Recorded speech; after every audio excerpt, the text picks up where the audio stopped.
Dans les rues de Kiev, un seul mot d'ordre, le retour de Mikhailo Fedorov à son poste. L'ex-ministre de la Défense de 35 ans est très apprécié par les jeunes Ukrainiens, qui le voient comme l'un des seuls ministres à vraiment agir contre la corruption. C'est le ministre le plus efficace que nous ayons jamais eu, qui n'a pas peur d'aller à la rencontre des gens et qui a véritablement mis en œuvre des réformes efficaces.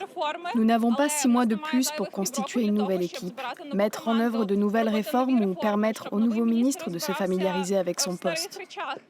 Une popularité qui lui donne du poids dans les négociations avec Volodymyr Zelensky, qu'il a rencontré jeudi. Malgré le limogeage mardi de son rival Oleksandr Syrski à la tête des armées, Fedorov continue de refuser tout autre poste que celui de ministre de la Défense et veut réintégrer ses fonctions le plus vite possible.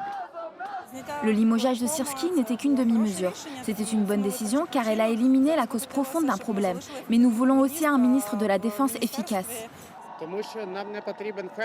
Nous n'avons pas uniquement besoin de Fedorov comme figure de proue.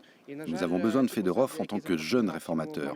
Et malheureusement, les postes proposés par le président ne confèrent pas suffisamment d'influence ni d'autorité pour faire avancer les réformes. De nouvelles manifestations en faveur de Fedorov sont prévues ce week-end en Ukraine. C'est l'un des plus importants mouvements de protestation dans le pays depuis l'invasion par la Russie en février 2022.